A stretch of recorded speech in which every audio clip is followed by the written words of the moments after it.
भाजपचे विधान परिषदेचे आमदार योगेश टिळेकरांचे मामा सतीश वाघ यांच्या हत्येमध्ये धक्कादायक माहिती आता समोर आली आहे। सतीश वाघ यांच्या पत्नीनेच प्रियकराच्या मदतीने त्यांचा काटा काढल्याची माहिती पोलिसांच्या तपासात उघड झालेली आहे। पाहुयात या प्रकरणासंदर्भातला हा खास रिपोर्ट।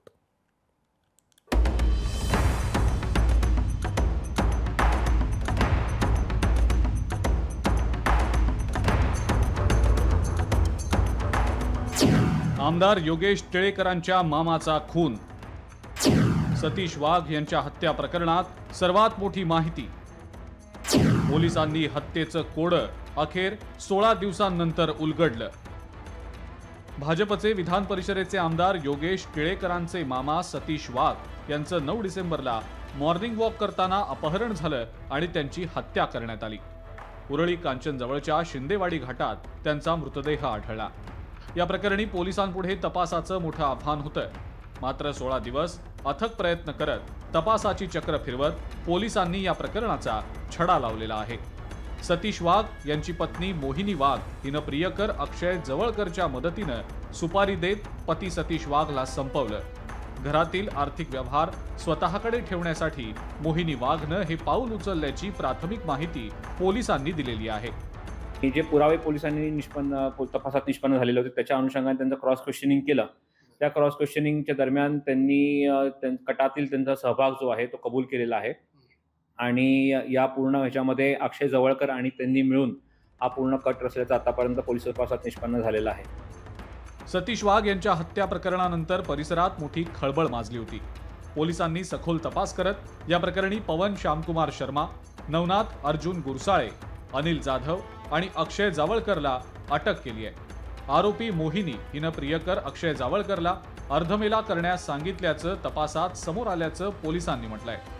त्याचबरोबर अक्षयनं असं न केल्यास दोघांबाबत पती सतीश वाघला ती सांगेल अशी धमकी सुद्धा मोहिनीनं अक्षयला दिली। धमकीमुळे घाबरलेल्या अक्षयनं त्याचा मित्र पवनला हे सगळं सांगितलं आणि त्यांनी खुनाचं प्लॅनिंग केल्याचं तपासात उघड झाल्याचं पोलीस म्हणतायत। या प्रकरणी पोलिसांनी आतापर्यंत मोहिनी वाघ, अक्षय जावळकर, पवन कुमार शर्मा, विकास शिंदे आणि अनिल जाधव यांना अटक केली आहे। सतीश वाघ हत्या प्रकरणाचा घटनाक्रम 9 डिसेंबरला सकाळी 6 वाजता सतीश वाघ यांचं अपहरण। मॉर्निंग वॉकसाठी घराबाहेर पडलेल्या वाघ यांचं कारमधून केलं अपहरण। 9 डिसेंबरला संध्याकाळी वाघ यांचा मृतदेह आढळला। उरळी कांचन इथल्या शिंदवणे घाटात मृतदेह आढळला। 10 डिसेंबरला पहिला संशयित आरोपी पवन शर्मा पोलिसांच्या ताब्यात।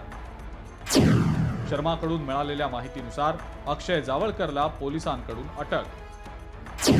पोलिसी खाक्या दाखवताच अक्षयकडून घटनाक्रम कथन। 25 डिसेंबरला संध्याकाळी 5:30 वाजता संशयित आरोपी मोहिनी वाघला अटक। मोहिनी वाघच्या चौकशीमध्ये आणखीही धक्कादायक बाब समोर येण्याची शक्यता पोलिसांनी वर्तवली आहे।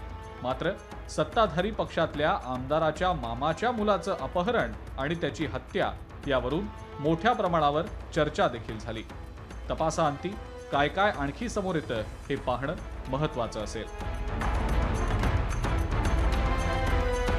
चंद्रशेखर भांगे, लोकशाही मराठी, पुणे।